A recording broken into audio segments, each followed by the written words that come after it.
Are you on the Lord side? Yes, ma'am. I said, are you on the Lord side? I need you to wave your hand. Do you know what he can do for you? You know he'll make a way for you. You know he'll open doors for you. He'll put food on your table. Because of the Lord side. Gotta get on up. Hey.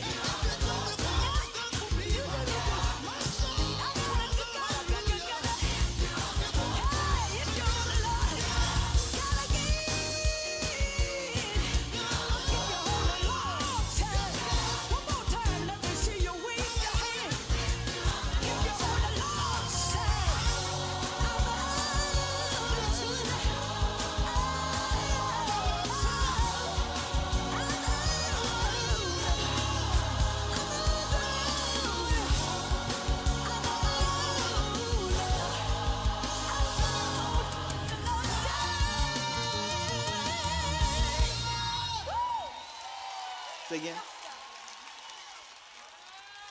Uh-oh. Whenever you hear the mic come on, that means I'm live. Hey, everybody, how you doing? Good to see you all. Good to be here. That's a good shot. That's a good shot. I like that shot. That's a side shot.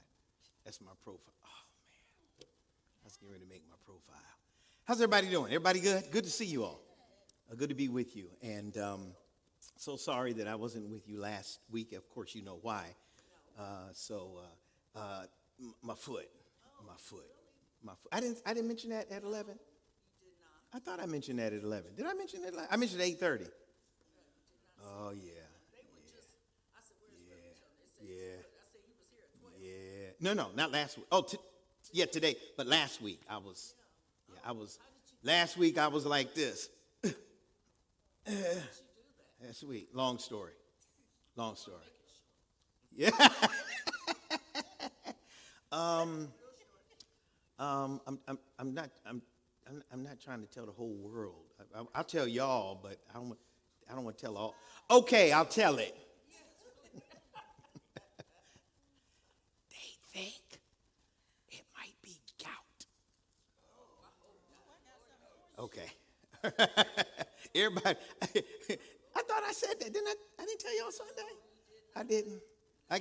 Do you have sympathy for me right now? Well, everything came back like great. All my results, test results, and even the doctor was kind of like, you have that emoji on your phone. It's like this. That's what the doctor. That's what the doctor was doing. She was like she didn't. Wonderful doctor, but yeah, I'm taking some stuff right now, and it's better. It really is. Last week I was I had crutches, and it just, even sitting like this was terrible. If anybody in here ever experienced that? Anybody ever? I got a cousin that got in there and said his sheets was too heavy for his Absolutely. Said your sheets are too. Yeah, absolutely. So, but I can put a sheet on it now. I can put a sheet on it, and I was standing up today, moving around, but I'm gonna take it easy because I think I did a little bit too much today. I was at the. It was in my head and it just left me. I almost said the Naval Hospital because that's where we used to go when we were kids. Womack. I was at Womack, and parking lot was full, and so I had to park on the back side of it and then walk all the way up. And then once I got in, I had to do all this walking to get to where I needed to go. So I think I did just a little bit too much movement today. So the question was asked, well, Pastor, are you going to move around or are you going to sit? I said, I'm going to try to sit. But sometimes I like moving around. But yeah, that's my story, and I'm going to stick to it. I said, in my eye, my back, my neck, my foot. It's like, what else? But by His grace, I am. How do we say it? I am yet holding on, and we are yet holding on. I was looking at.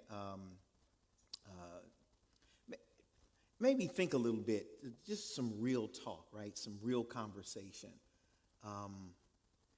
And that's quite interesting that you all are sitting the way you're sitting to my left, Sister Bonds. It's like y'all are on an airplane. Because you all are like lined up. That's kind of interesting. I just picked it up. I'm like, whoa, okay, I see you, okay. I see you. Let me offer you, would you like some water? Some water, peanuts. They get peanuts on the plane. Some things, I didn't say this earlier today, but I think for those of us who are believers tonight, it's something for us to maybe consider or at least think about, because we're in a season a season of new conversation regarding overcoming bitterness is what I want to talk about, because we're in the Lenten season. And so we kind of talk about some things that I need to deal with so that I can move forward successfully in my life. And so I thought about bitterness just in terms of, and we'll be able to, I guess, get down to the nuts and bolts of all of this, but because of past relationships or past situations that create this bitterness in our lives, and but there's something I didn't think about earlier, didn't mention earlier. Some people might be bitter because, again, a broken relationship, divorce, a friendship that went south, a job situation that you thought you were going to retire from, and about 2 weeks later you were gone because somebody said something that wasn't true, and you ended up losing your job behind it, or the bank told you that they were going to give you that loan to go get that car, and you were excited. You went down to the dealership and discovered, or the dealership said that you had the loan, and you just had to come the next day, and you went down to fill out the paperwork to do what you need to do. Before you even got in the office, they were saying, "I'm sorry, but we can't do it." So it generates this thing called bitterness. How about this? How about God not answering your prayers and creating a sense of bitterness as it relates to God? How many people have experienced, now I'm not asking you to raise your hand, I'm just in general terms, how many people have experienced that? Bitter because of something that God didn't do or something that God didn't give us. We may have called on the Lord and asked the Lord to heal us. And, I've seen the Lord heal other people and the Lord do things for other people, but God didn't do it for me. And if he didn't do it for me, then I become bitter. And here is, in many instances, how we can see that we might be bitter. After all I've done, after all the Bible studies I went to, after all the worship services I went to, and all the praising God I did, and running around in church and having a good time for Jesus, after everybody that I told about Jesus, and people joined the church because I told them about it, and that person over there who barely has a relationship with the Lord, body was healed, and look at me. Can create really bitterness. It can. And I guarantee that most of us, if not all of us, have had a heart-to-heart, honest conversation with God as it relates to what I just said. At least one time we had to say, and we may not have said it real loud, or we may not have, but it was like the story of the the parrot and the quote unquote not so attractive woman that walked by the shop. Okay, the ugly woman. They said they walked by the shop, and the parrot would, because parrots talk, and the parrot would tell her she was ugly when she walked by. So one day she got upset, Brother Brenfield, and she went inside to talk to the parrot keeper and complained about the parrot calling her ugly. And so a few days later, the lady went walking by Parrot just looked at her. Parrot didn't say nothing. She was staring at the parrot. The parrot was staring at her, and the parrot said, "You know."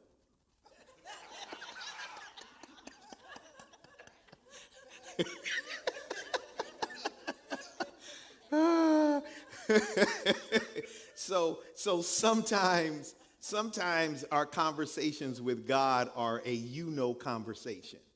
We don't say anything. We stand there and we look at God, and God looks at us, and we say to God, you know how I feel. You know what I've been dealing with. You know what I'm going through.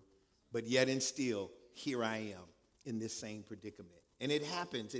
So I didn't hit that earlier today, but I think it's so important for those of us who are believers, to at least I don't want to brush by it. I wanted to at least spend just a moment saying that we have all been in that place where we have questioned God as it relates to something, and the answer didn't come, and we got bitter. So I'm going to talk about it just a little bit from Hebrews chapter 12.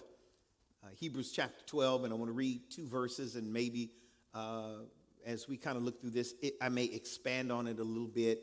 But this is what I want tonight, and my prayer is tonight that when we walk out of the door tonight, when we leave here, that we will have something to take with us that will help us as it relates to overcoming bitterness or dealing with bitterness. And maybe it's not you.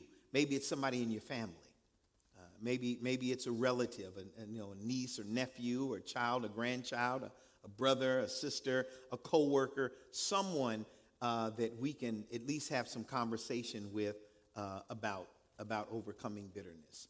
I kind of opened up today. I guess the parrot story is a good enough story to open up with.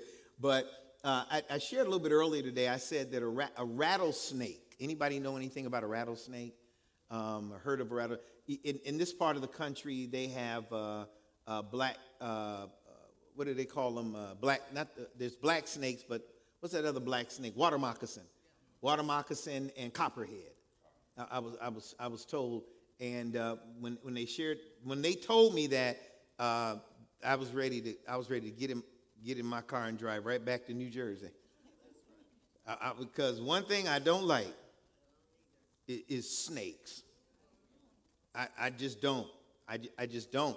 But where I'm from in California, we have rattlesnakes. We do have rattlesnakes. And the one thing I can appreciate about a rattlesnake that it does that a copperhead and a water moccasin doesn't do is let me know I'm coming close to him.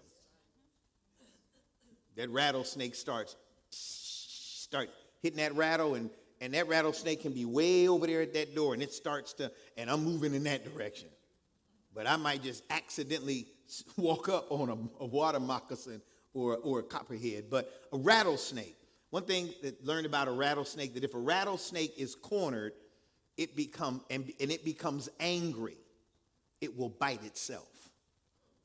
Kind of sounds a little crazy, doesn't it? But yeah, it'll bite itself. And that's exactly what the harboring of bitterness and hate and resentment against other people, it's a bite on oneself. How we feel about other people, it's a bite. It's a bite. It's a bite on us. We think that we're hurting other people. It was like the little boy. I don't know why I feel like telling stories tonight. Little boy that was sitting on a bench in the park, and he had this look on his face, Mother Gentry, like he was in pain. And the man came by and noticed he was in pain, and he asked him. He said, "What's going on?" He said that he was sitting on a yellow jacket. And he said, "Well, why don't you get up?" He said, "Because I figure I'm hurting him more than he's hurting me." That's how some people are when it comes to bitterness. We feel like we're hurting other people, but in essence, we're really doing what? Hurting us. I don't know why I keep these illustrations. I just don't know where they just keep popping in my head tonight.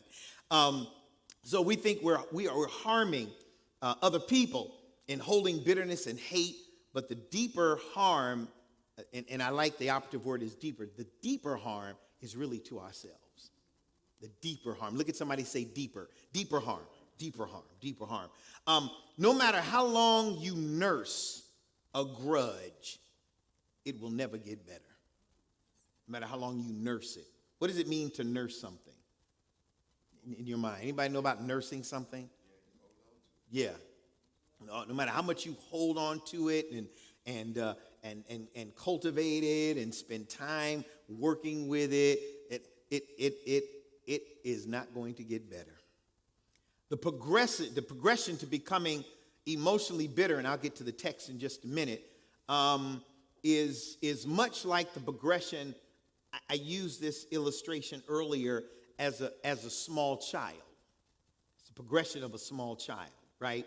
While the parent or the auntie or the grandchild or the great grandparent of a young child doesn't notice how much their child grows in height each day, because you can't measure the height of a child growing every single day. That's hard, every single day. But there comes a time when the parent suddenly, all of a sudden, recognizes how much the child has grown over time. That's just saying that sometimes, you may not have, seen a child in a while, and you pull up at the house and they come out, and the last time you saw them, they were 2'1", now they're 6'3". Or it could be somebody living in your own space, and they've grown, but you've never noticed it. But the people coming over say, "Man, how you've grown." And you say, "Yeah, you've grown," but you've never had an opportunity to see the growth, just the daily growth of that child. Well, the reality is this: the progression to becoming bitter happens in a very similar way, slowly, but following an escalating pattern until a difference is clearly recognizable later. That's how bitterness happens. That's what it's like. And so many people have it, they don't even realize that they're bitter, because it's grown over a period of time. It's in their life, and they have no clue that they're bitter. Come to church every Sunday, but they don't even realize how bitter they really are. Say I love my neighbor, but don't really, realize how much I wish they would move. Just move. Just move. No, you move. No, I've been here longer. I've been here all my life. I ain't going nowhere. Move.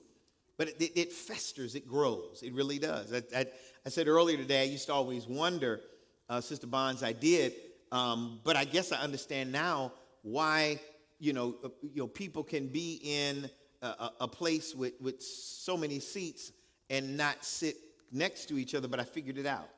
I just thought that, just people just that's just how we sit. But sometimes I just don't need to be next to somebody. This gonna steal my joy. I came for a blessing, but I really can't sit next to somebody that's always gonna be talking in my ear about something that has absolutely nothing to do with the Bible study lesson or the Sunday morning worship service. I come to church on Sunday, and some people, they sit way over in the corner. I'm trying to figure out why they sitting in the corner. Don't they know that we're a community and we got to sit together? Until you discover that they're trying to stay away from that person that's sitting all the way on that other side. They don't want to be seen. As a matter of fact, they park in a different section of the parking lot because we don't want to make contact. Because if we pull up at the same time, now I got to fake it. Now we got to walk in together. I can't say, "Oh, you know what? I left something in the car. I'll be back. Just give me a minute." And they say, "Oh, you did? I'll wait for you." No. Go into church. I'll when I get in, I'll find you. And then the person is sitting in the balcony, right? They're sitting on the bottom floor, but you went to the balcony because you said, "I just can't deal with it." And then when it was time for the offering and everybody was walking around to take up the offering, and you know how when you walk around, you can look up, that's when you duck. Because you don't want to. I understand it. I came to church to get my praise on. I came to church to glorify God. And sometimes I just cannot, I cannot deal with folk that is going, you gonna bring my joy down. I came to praise God. Anybody come to praise God tonight? Okay, I came to praise God tonight. Here it is. The phrase describes this emotional bitterness develops, it's a sneaky development and gradual development over time rather than all at once. Starting with small, frequent irritations, small, frequent irritations that escalate into a deeply ingrained, noticeable, and permanent state of anger or negativity. It is a process of accumulating unresolved anger or disappointment. Now, here's the operative word in that last sentence: unresolved. It deals with unresolved anger or unresolved disappointment. That's where bitterness comes from. It's unresolved. It has not been resolved yet. And I'm still carrying it around. Carrying what around? Some people are carrying around the fact that you feel like you weren't the favorite child. You felt like you were the black sheep of the family. So you're still carrying it around.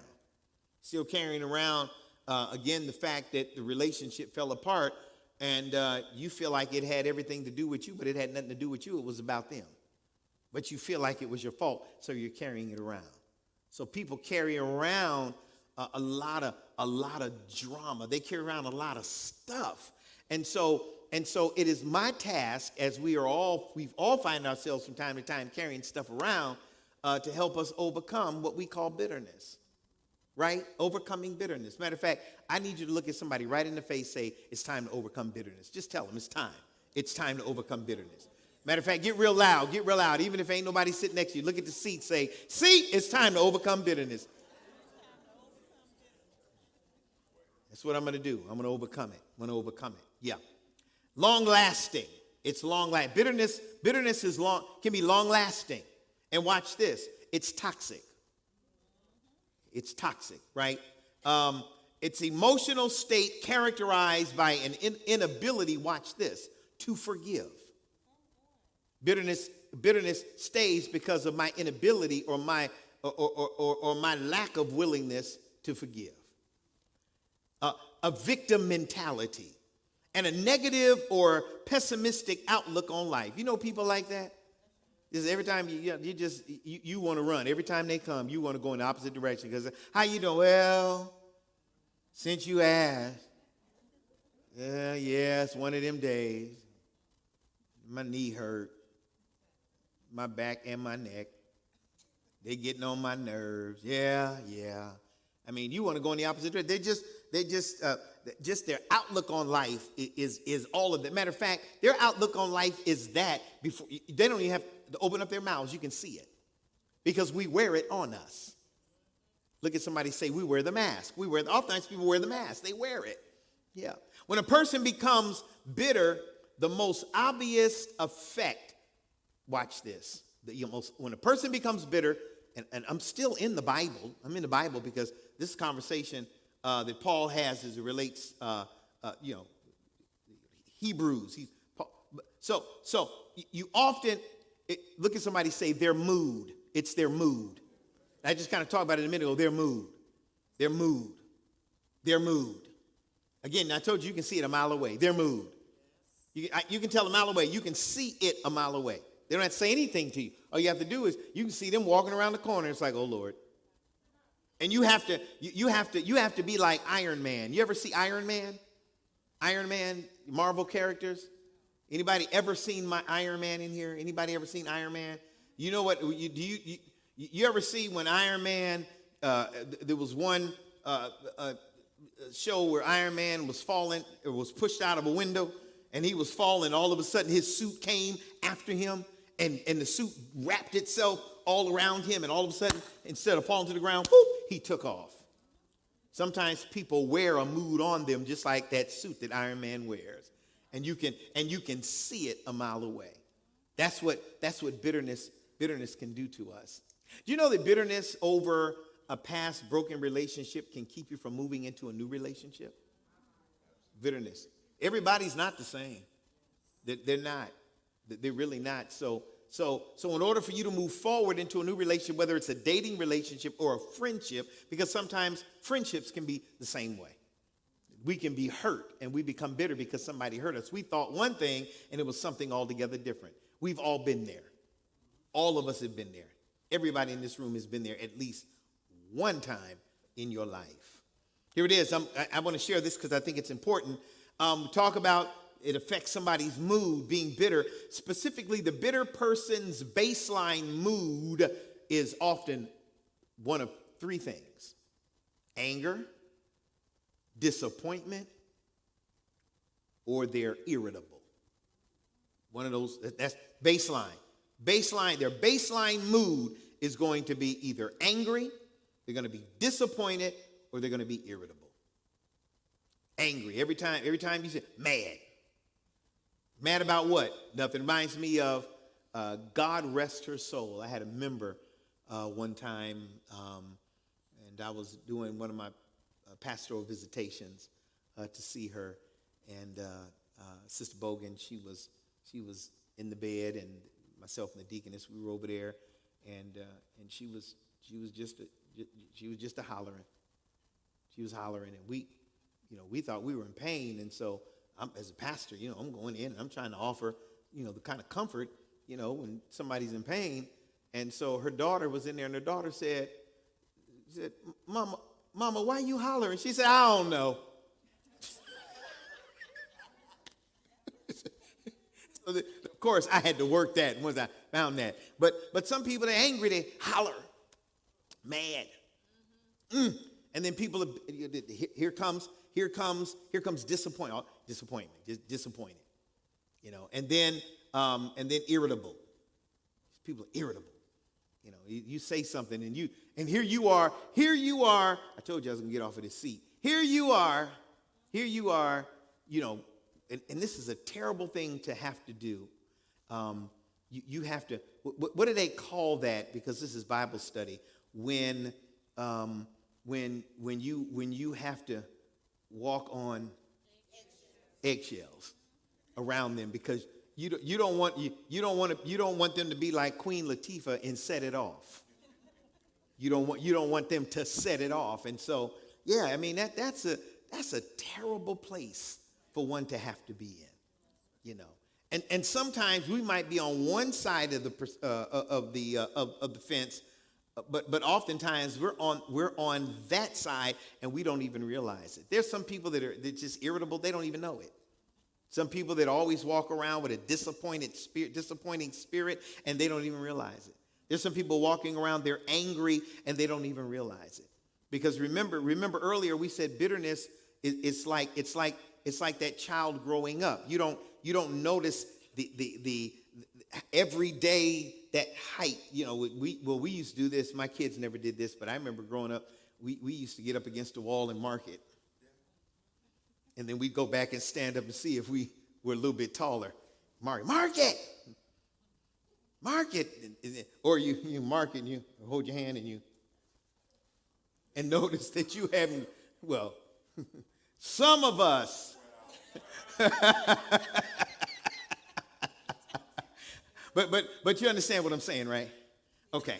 All right. So and I want to do this so specifically, have this conversation specifically, right? So specifically the bitter person's baseline mood, we said, is anger, disappointment, or irritable, right? And so the feelings are difficult to let go of and often don't seem to have a clear trigger. And so it's a state of what's called chronic emotional or psychological distress. I'm going to repeat that. It's a state of chronic emotional or psychological distress, such as, again, going back to bitterness, because we're talking about bitterness, there's resentment, and there's what's called anxiety, which persists without an obvious or immediate cause. It's happening, but we have no idea. We have no idea why, but it's happening, right? And so when we look at this text, matter of fact, let's look at it together. Hebrews chapter 12, because I know you've been waiting for it. Beginning at verse number 14, we'll just do 14 and 15. It says, work, and from the New Living Translation, it says, work at living in what? Living in peace. With who? Some people. No, it's some people. Is that everybody? Okay, everybody.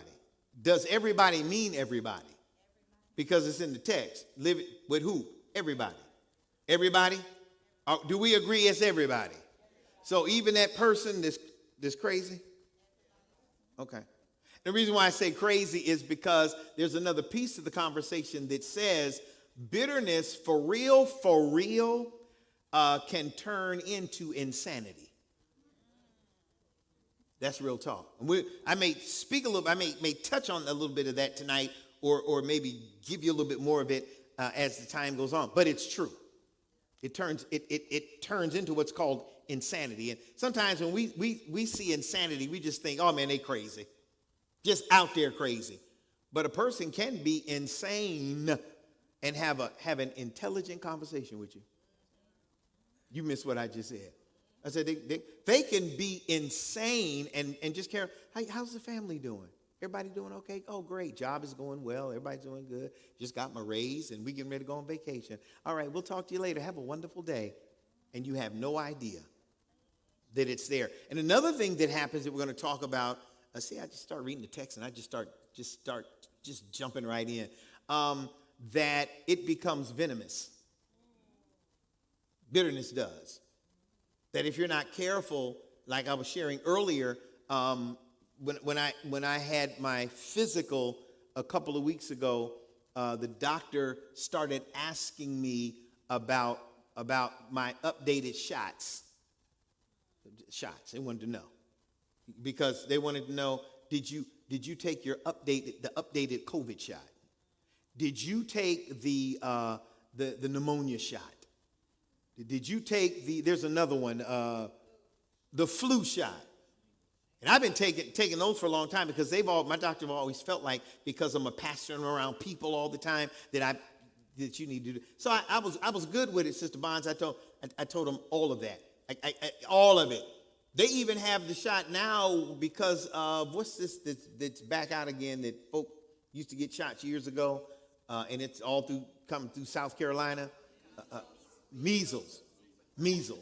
And so the idea is that if I take the shot, then it helps me to battle against the disease. And so there's some people who, if they're not immune, they become infected. And that which helps me to become immune from bitterness, I'm holding up my phone, not because the word. That's where I'm going. Somebody said, ooh, that means I can talk on the phone. That means I can just jump on TikTok and go on Facebook and all that, which is great, but you got to be in the word. You got to be, I didn't say just read it on the surface. You got to be in it, right? It has to be a part of us because it helps us, just like we're getting ready to look at now. Somebody might say, well, you know what? I'm sick and tired of them. Well, let me tell you something. Work at living in peace with everybody. And he says, work at living a raggedy life, ratchet life, a holy life. So work at living a holy life. What in the world does it mean to live a holy life? Live a holy life. Live a holy life. Living a Christ-like life. The principles of Christ, the character of Christ. Live the word. It's one thing to read it, but it's another thing to live what you read. Bishop speaks, the late Bishop Reuben Lee speaks, former senior bishop, the Amy Zion Church, who had the privilege of being the chauffeur and carrying his bags, used to always have these conversations in the car. He would say, you should live the life you preach about. He would always say, you got to live it. You got to live it. Don't read it and quote it. Because there's some folk, remember, there's some people that can quote it. I mean, they can quote that book, but they don't live the book. And so we're talking about a holy life, right? And so work at living at peace. And the only way that I can live at peace with everybody is to work at living a holy life. It's in the book. For those who are not holy will not what? See the Lord. See the Lord. I'm not necessarily saying see the Lord with your eyes, but see the Lord with your spirit. It's hard to see with your spirit, see the Lord, unless as Paul would suggest, I'm striving for perfection. So I'm moving toward Christ. And the more I move toward Christ, the more Christ opens the door so that I can see him. And when I see Christ, when I can see Christ, it helps me to take my relationship with him to the next level. Are we together on that? So work at living in peace with everyone and work at living a holy life, for those who are not holy will not see the Lord. Now see the Lord. 15 says, look after each other. Look after each other. Look after each other so that none of you fails to receive the grace of God. Means I have, and maybe it says to me that I have an obligation. I have an obligation to live at peace with everyone because I have a responsibility to see that my brothers and sisters don't fail. I have a responsibility as a believer. I have a responsibility as a believer. I have a responsibility as a believer, right? Whatever I sow and pour into the lives of other people comes back to me. You shall reap. Yeah, what you sow. Whatever you plant. Do not plant collard greens and expect to get tomatoes. Look at somebody say, that's not going to work. It's not going to work. I don't think they believed you because you whispered it to them, because I think you really think that if you plant collard greens, tomatoes are going to come. Don't plant corn and expect to get cucumbers. Whatever you plant, I tell people all the time, even if you don't realize you're planting it, it's going to come.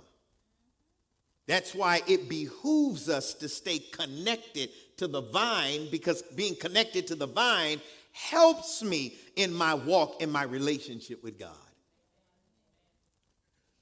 Oh man, this getting good to me. This feel a little bit better than it was noonday. I feel a little bit better about this. Can I keep on going? Let's keep on going. It's not time for me to put my foot up yet, so let me keep on going. I was teasing somebody. I said, you're just going to have to bring a recliner in here, and I'm going to get in the recliner with my foot up and teach. And one foot up. Or I'm going to get that. Where's your scooter? Let me get that. Let me get that scooter. Get that scooter. Scooter. Here it is.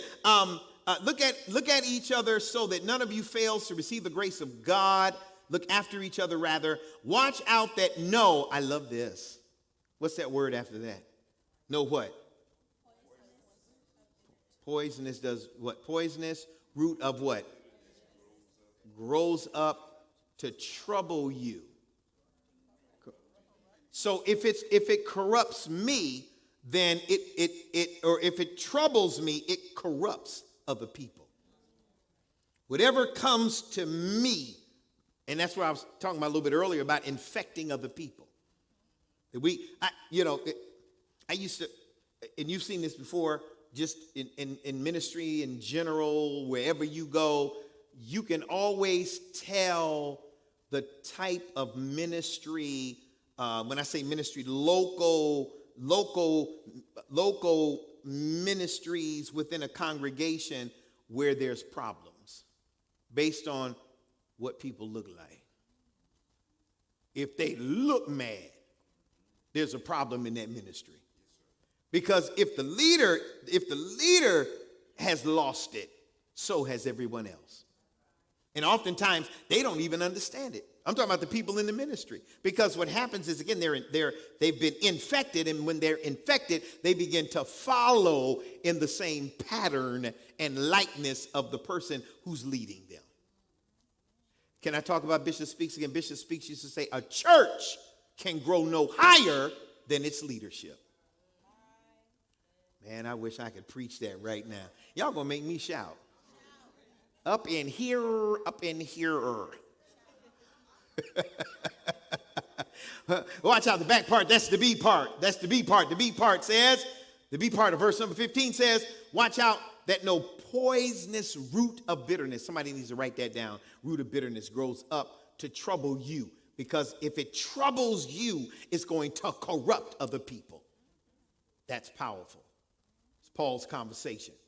Paul says, or he exhorts believers, because this is Bible study, right? Paul exhorts believers to actively pursue peace with all people and holiness toward God.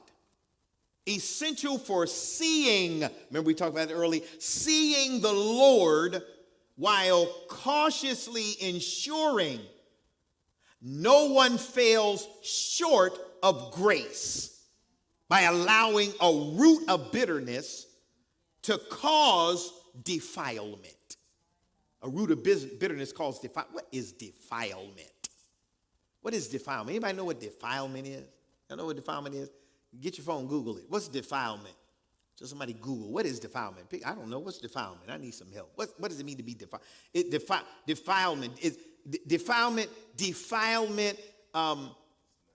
Anybody ever? Yes, ma'am. Yes, and give me that definition. Yeah, give me that definition.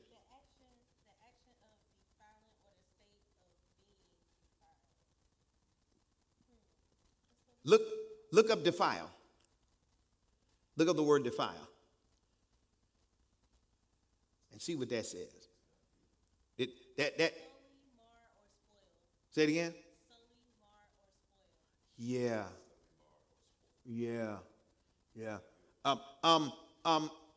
Let me paint a picture of the definition that we just received from Miss Kayla here.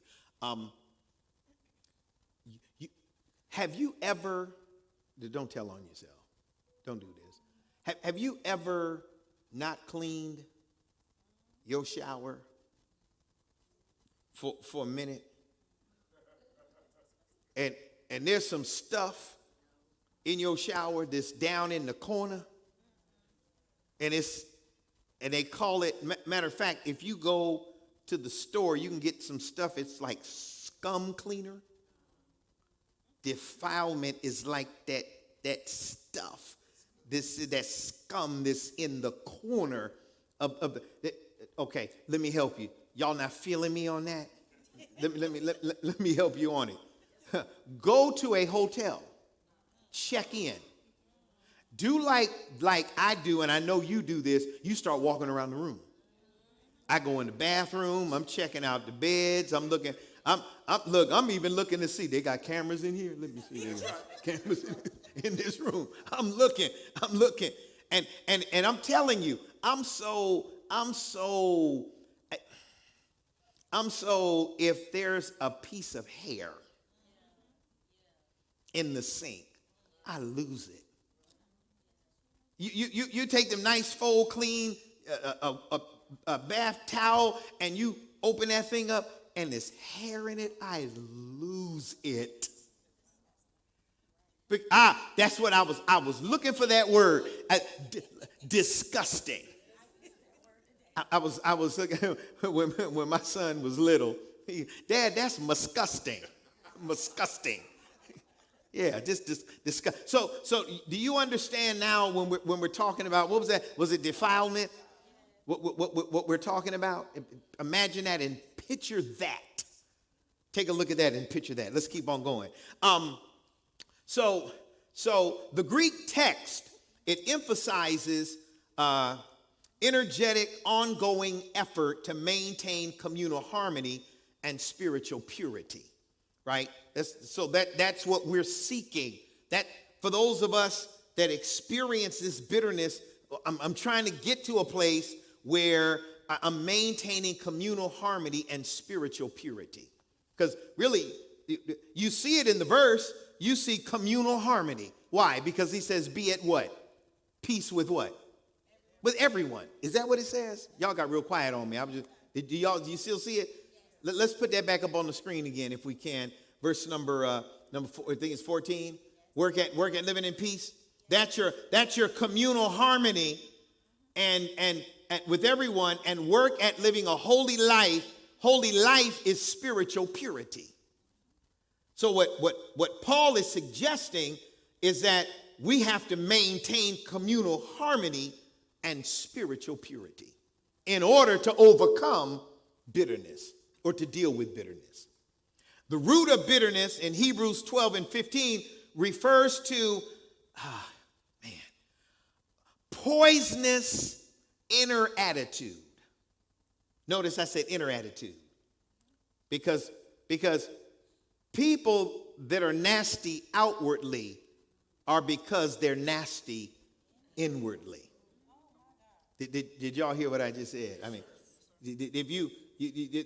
that's something that has been growing. Okay, let's go back to that stuff that's in the bathroom in the corner. Defilement. What did you say? You Sister Inez, you said you called it something else. What you call it? Disgusting. Yeah, a disgusting inner self.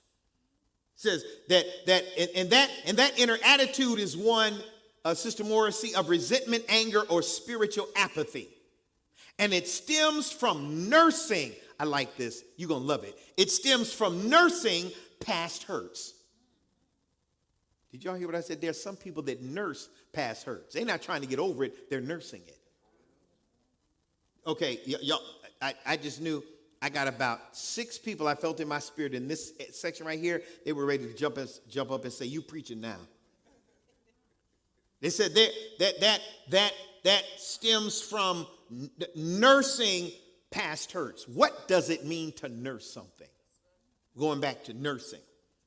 Something about my foot. How did I nurse my foot? I was taking care of it. I was taking care of it. I was taking whatever medication I need, and I put that. Well, okay, since confession's good for the soul. Is that what it is? For the soul? Well, I just enjoyed my wife running around for me, so I held my foot up a little bit longer.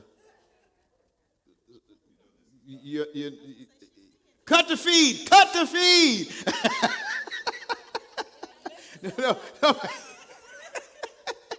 No, I was nursing it. I was taking care of it so that it would get better, so that I can get my mobility back and to be able to do what I've always done. Some people do that. They do that with past hurts. How do I nurse a past hurt? I don't ever let it go. I hold on to it. I'm thinking about it all the time. I'm going over it and over it and over it and over it and over it. And we've all been there, going over it and over it again. Trying to rationalize, figure out how all of that came together. How did that happen? So I'm going over it and going over again. How was it? How did she get him? I'm looking over here because I know I got 3 people over there ready to say amen. Say, how did she get him? I did everything I was supposed to do. I'm looking at faces real quick so I can see this guy. I said, "Yeah, you right, Pastor, you right." Yeah, I did everything I was supposed to do. He had no credit. His credit was raggedy. I co-signed for him to get that car. He couldn't even get a place. And I let him sleep on the sofa. I mean, you understand what I'm saying? We just kind of working and just trying to, instead of just let it go.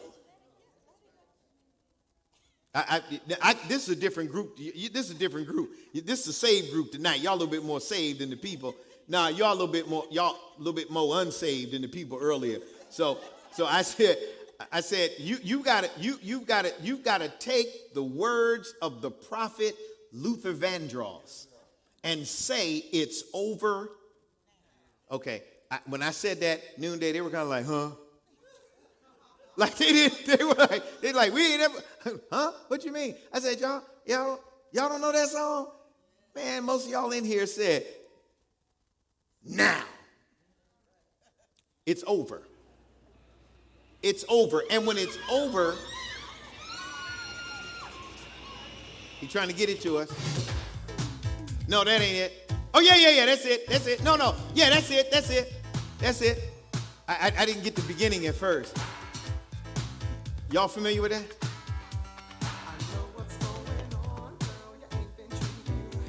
And my ESP woke me. You don't know that? Oh, let me get it.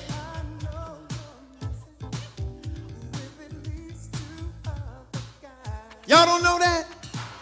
Oh, I'm sorry. We Bible study. Cut! We Bible study. Oh, Lord, the bishop might be watching tonight. Woo! Oh, yeah. He said, well, here it is. The thought is, it is over, and it's over now. So I don't need to harbor on that, right? I don't need to nurse that. I need to move on from that. Because if I don't, that bitterness and anger and resentment and all of that builds up in me. And not only does it build up in me, but if I'm not careful, I will, and we talked about infecting other people, I just might infect the very people I love. Does that make sense? Yes, sir. The very people I'm trying not to infect, I end up infecting them. The people that I love, right? So let's keep on going.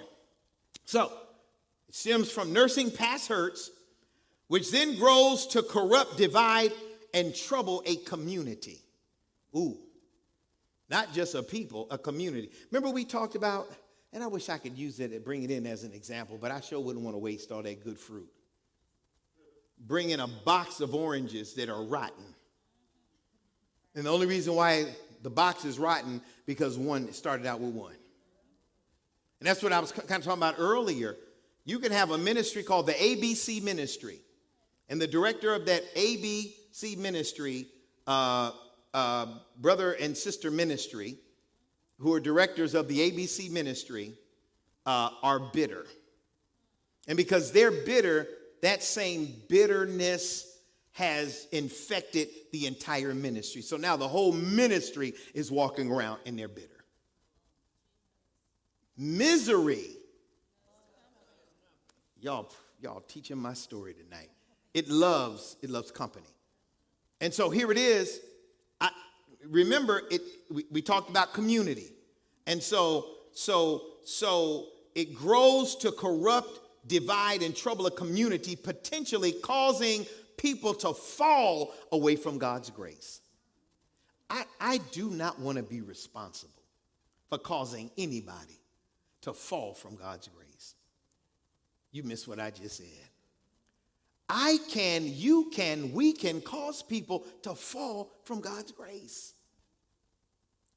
And so in order for that not to happen, again, I have to make sure that I'm connected to Christ in such a way that I'm not leading people away from Christ, but leading people to Christ. And one of the best ways I can lead people to Christ is by my actions.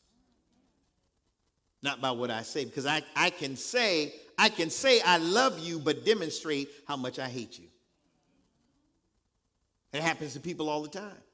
I mean, again, we said actions speak louder than words. And so it's important.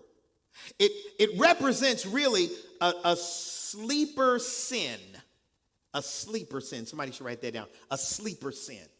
That if it's unchecked, a sleeper sin.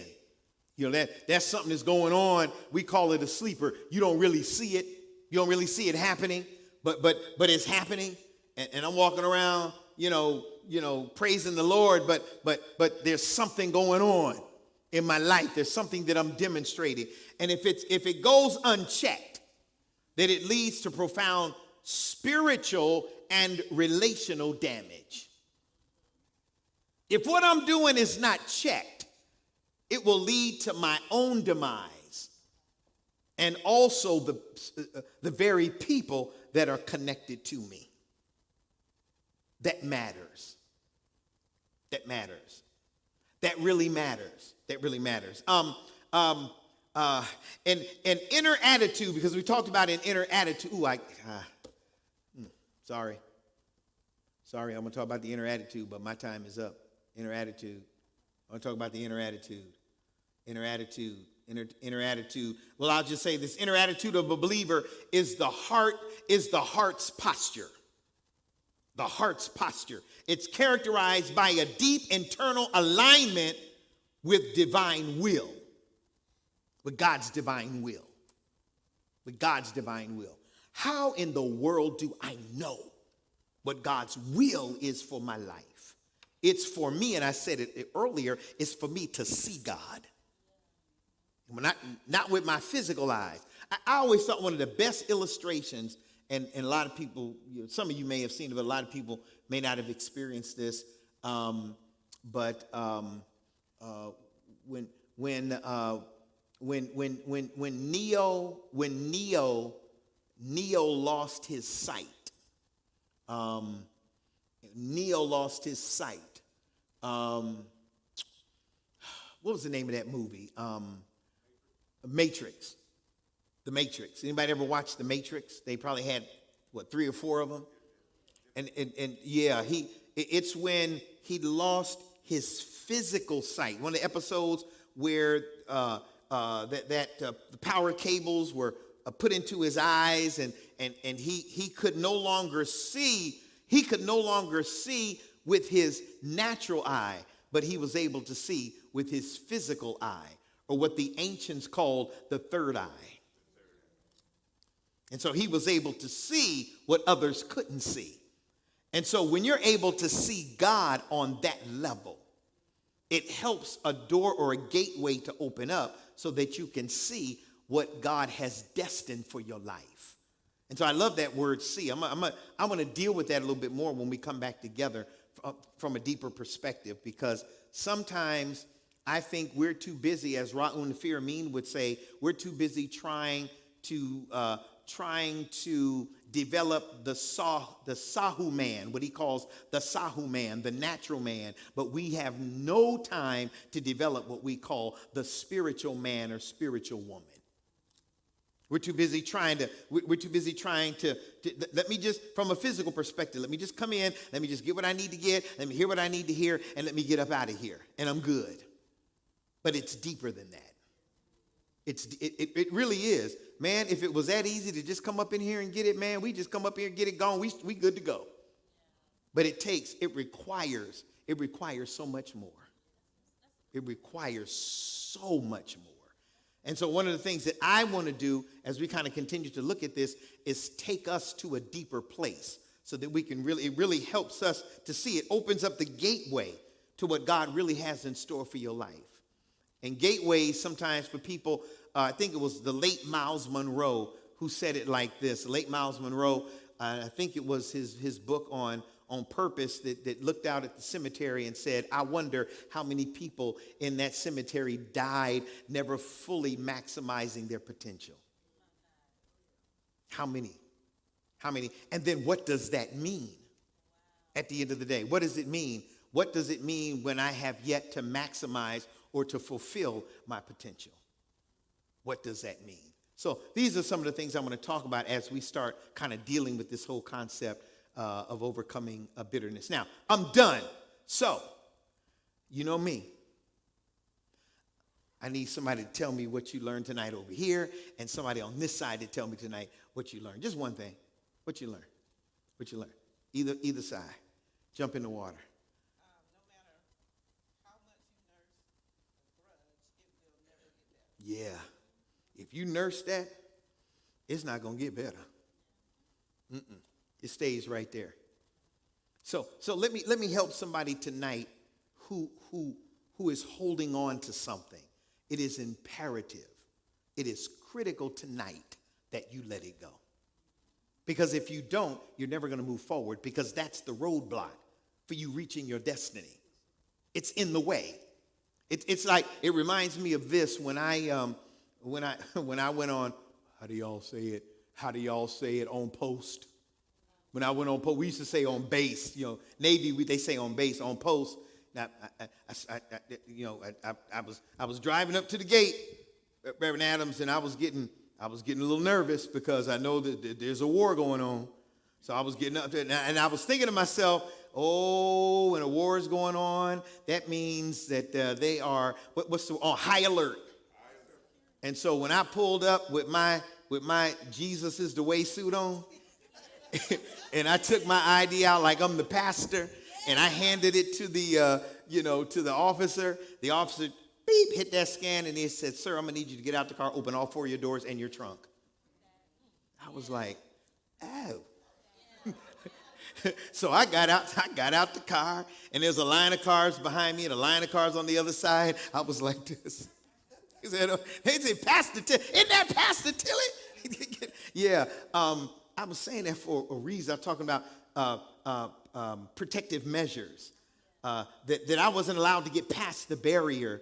They were taking protective measures, and some of us, we never get past the barrier that is before us because we're not willing to open ourselves up so that God can get us to the place that God is